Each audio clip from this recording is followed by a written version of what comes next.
Small deer.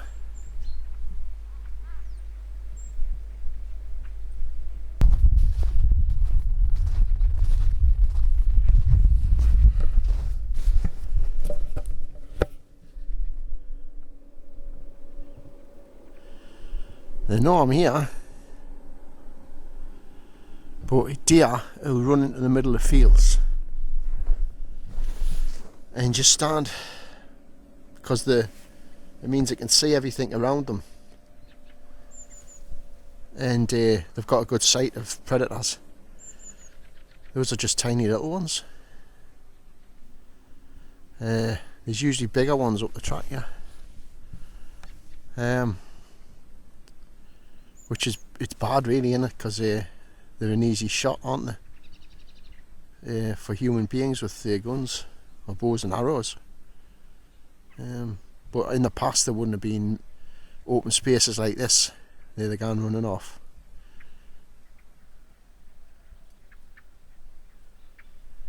You don't want them jumping over them barbed wire fences like what they're gonna. Look at that, boom, boom, amazing height, like.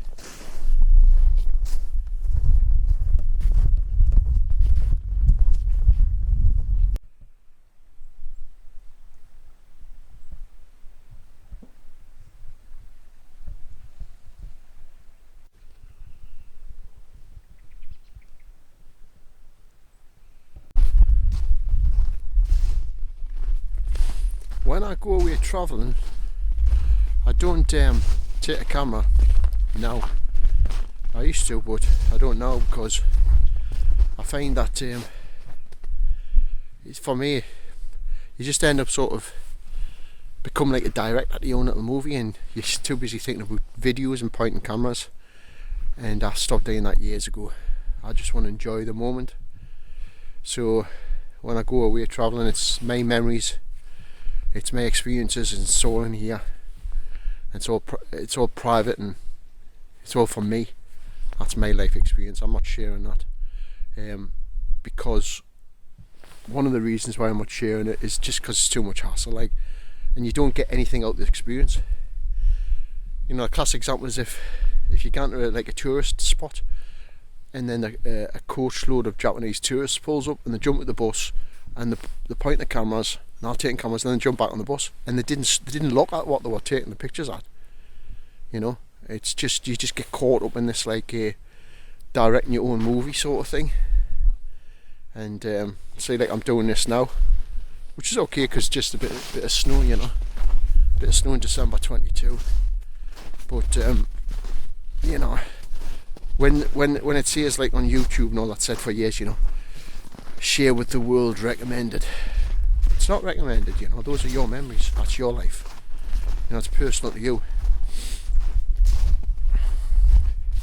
And it never looks as good anywhere. Like, you know, if you go to the Alps or anywhere like where there's highlands, if you go to anywhere where there's like amazing scenery and the mountains, and you take photographs or video and then you show it to people, you have to explain it was better when you were there, because the mountains didn't look as big. So what's the point, you know? Plus you've got the internet, you just Google it or DuckDuckGo it if you want a picture of something.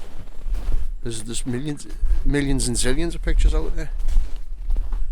So if people want to do that, that's fair enough, but I just found that it was like doing this, you know, you'd be doing this, and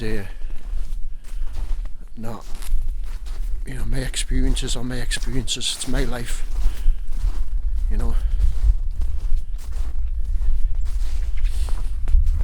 You know, dare I say, if you want a bit of adventure, go and date yourself, you know. Go and date, you know. If you cannot do it, because maybe you know, you might be a bit incapacitated or something, well, you know, just, there's plenty of other people doing it.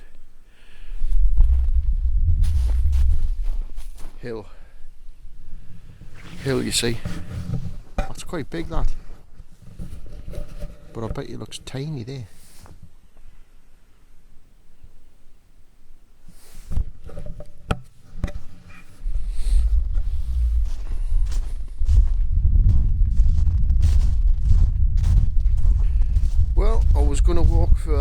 got my camouflage jacket, and there's all these trees have got little thorns on them, and I want to catch it on my good jacket.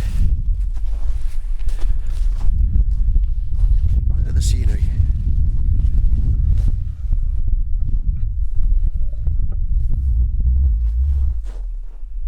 And a little deer are wailing through out the way.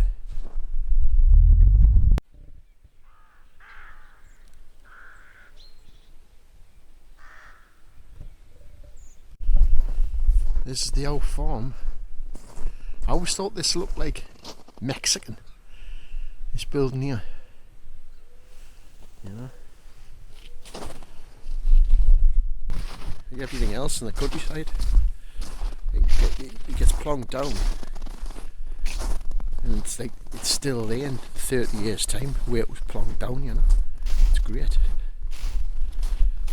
And nothing seems to change. And this had new roof on it. It's all been done out. Listed building now.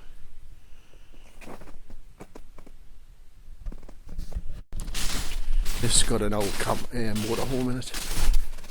But, I don't want to get on. It's got a lock on the door now anyway. Poking the window through. Farmers, you know, just... Oh, it's this one. You know, we're not farmers didn't throw anything away, you know. Look at this. Roof came down on top of this. I think it's a Winnebago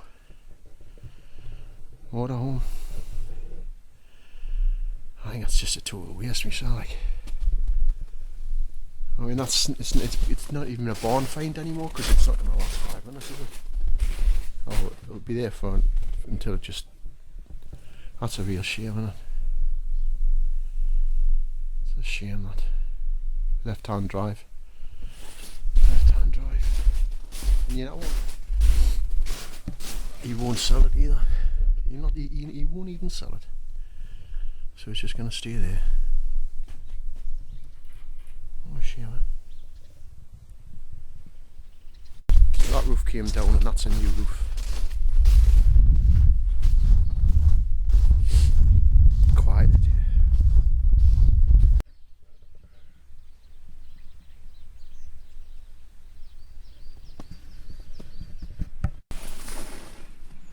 Eagle sat up on that tree. Massive, and that tree's a long way away, and that's amazing. That one other little thing to note about if you are thinking about moving to the countryside, and it's this: that the time in the countryside moves very slowly. So that feels like your life's moving really fast. When things move really slowly around you, it feels like your life's moving really fast. See, if you live in the city or the town, and it's a bustling town, there's stuff going on all the time. There's new buildings being built. There's new people moving in. This, that, and everything else. And life just like travelling's the same. You know, like one day is like a week. You know, everything in the bus hustle and the bustle is. It slows your life down. When you come into the countryside, nothing changes. Like very rarely anything gets built. You know, stuff gets put down. It's still there in 30 years' time. Fields and trees and everything's just there. You know, and the trees grow very slowly, and so you don't really notice. Like if they plant like a small little woodland or something, that would be the most. But that slowness of the countryside around you, your life goes zip like that. I'm not saying it's, well, I was going to say I'm not saying it's a good or bad thing. It is a bad thing, really. Like, yeah, the good thing is you get the countryside, but the bad thing is you get it goes really quick. Time. Just an observation that I've made. That's it. This was the snow video. Slow.